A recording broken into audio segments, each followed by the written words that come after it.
Ayan, good morning everyone. Gagawa ako ngayon ng kilawin ng my own version. Ganito ako magkilawin. Hindi ko binababad siya sa suka. Para aswang kasi ako sa kilawin, kaya ganito talaga ako magkilaw. So ayan ang aking kilawin ngayon dahil ito ang pinakamura at nasasarapan ako sa isdang to. Tamban siya na may kaliskis. Ayan. Tapos pipino. Ayan, pipino. Luya, sibuyas, ayan, kalamansi, at saka siling green. So ngayon linisan natin tong ating tamban, linisan natin, tanggalan natin siya ng kaliskis.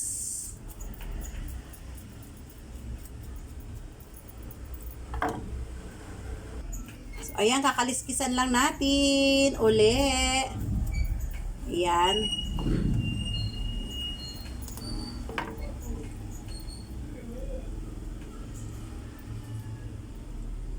Ayan, siguraduhin nyo lang na presko yung isda na nabili ninyo kasi para hindi madurog yung kanyang loob.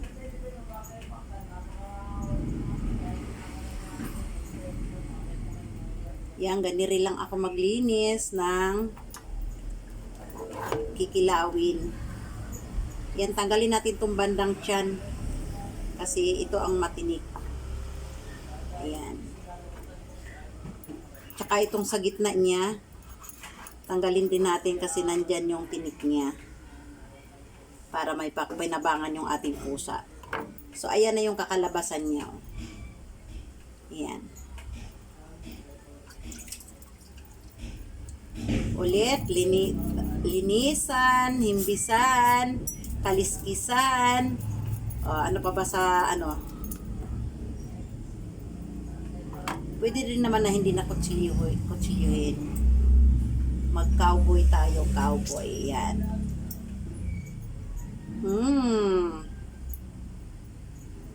Ang sarap nito. Matigas pa yung laman niya, oh. Talaga naman preskong presko. Tigas ng laman niya. Nagawa ko sa una, hindi ko na magawa sa pangalawa. Yan. Ang tigas pa kasi nung laman niya eh. Talagang pinili ko talaga na presko yung dahil hindi ako nagbababad ng suka. Hinuhugasan ko siya sa suka. Hugas lang, pero hindi ko tinitimplahan doon. Yan. So again, tanggalin natin dito. Kasi ito yung buto or matinik. Buto naman.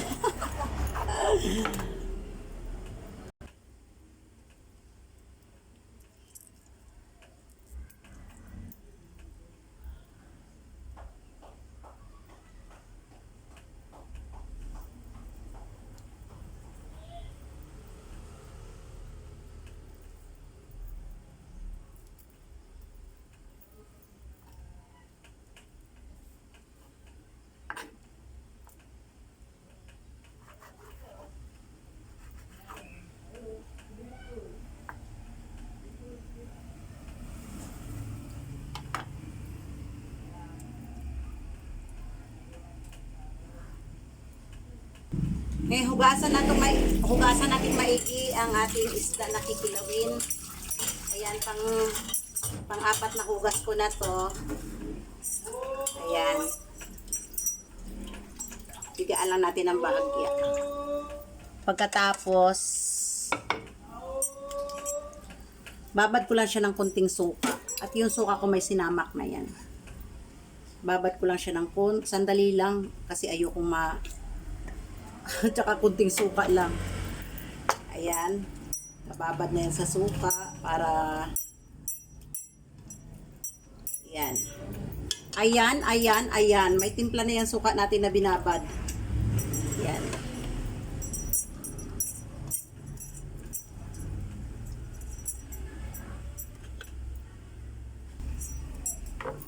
Ngayon, hihiwain ko yung aking pipino na ihahalo. Pero, ito nakabukod lang din to, hindi ito kalahati lang ang ating gamitin. Kalahating, ayan. O, lahatin na natin para hindi masayang. Baka mamaya hindi magamit, ano? Sayang. Pero mura lang pipino ngayon, 40 lang ang kilo nito.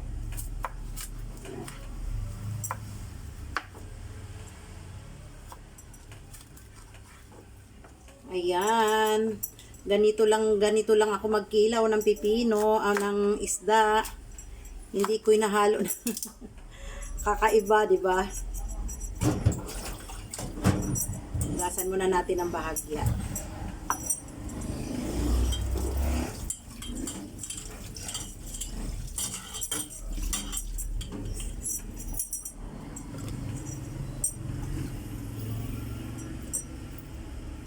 Ayan, tapos yung sili natin, hiwain din natin ng pahaba. Tanggalin lang natin yung buto. Ayan, tinanggalan natin ng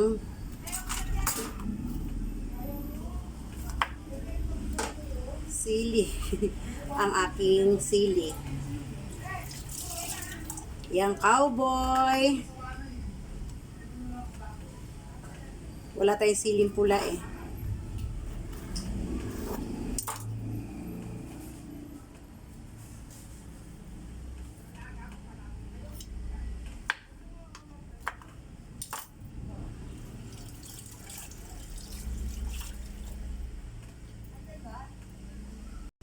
So, ito na yung ating sibuyas. Ayan, sibuyas na puti. Ayan, tapos maggatgat lang tayo ng konting luya. Gadgarin natin. Ayan, maggatgat tayo ng luya. Ganito na ako mag-ilaw ngayon. Kasi kung ihahalo ko sa sa suka yung isda o yung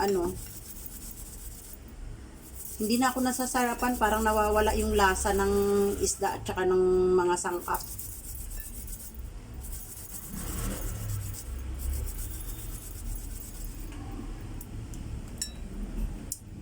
Tumutulo yung aking laway.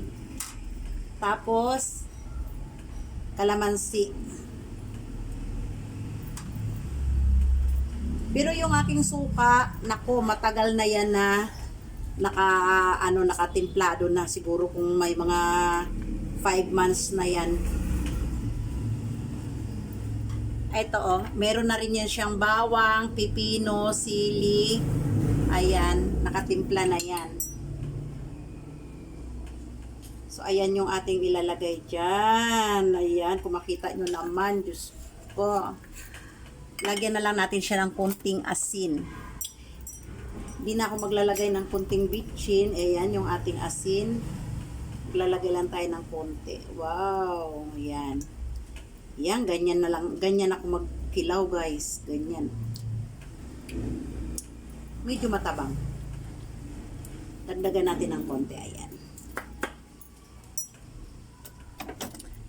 So, let's eat na tayo mga guys. Iyan lang ako magkilaw. Kakain tayo. Ayan na yung aking kilawin mga guys. Ayan, kain tayo. Ayan yung aking sausawan. Ayan yung aking pipino. Wala akong ibang gulay na nabili kundi iyaan lang. So, kain tayo. Aking sausawan, napakasarap. Napakasarap niyan.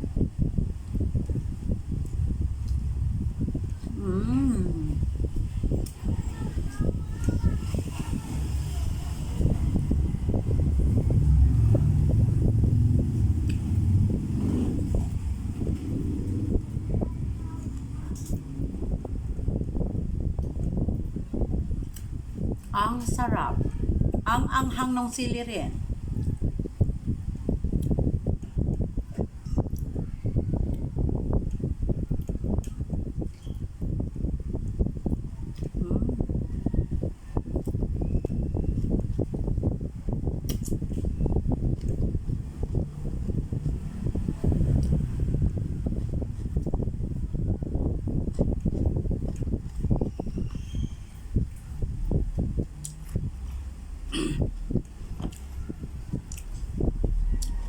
Kaya pag nagkilaw ako, ayoko yung magsama-sama lahat yung isda, yung sangkap kasi ayoko yung isda maluluto sa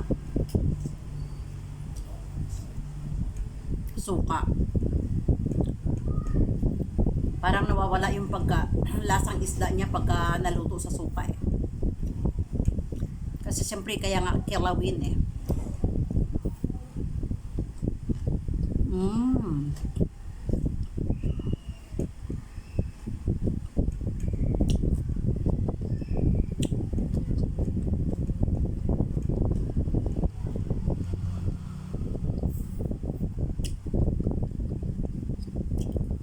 Kain tayo ng marami.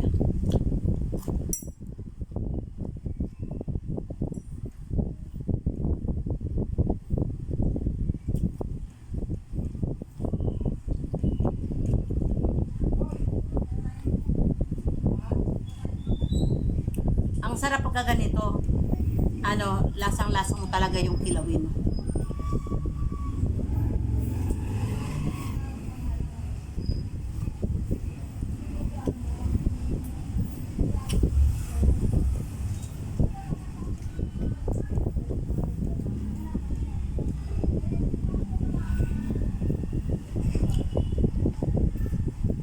Ito na yung aking tanghalian.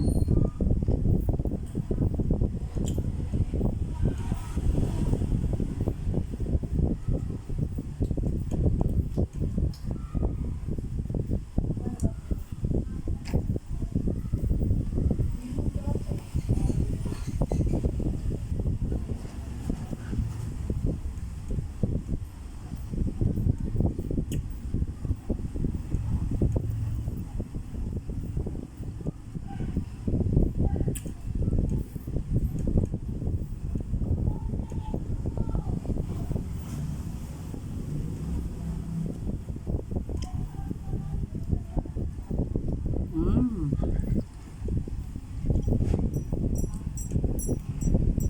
Ang sarap.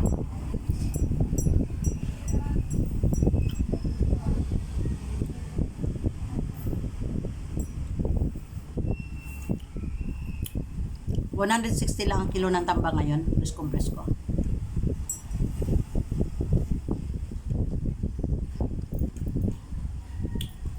So yan lang mga guys, and bye bye.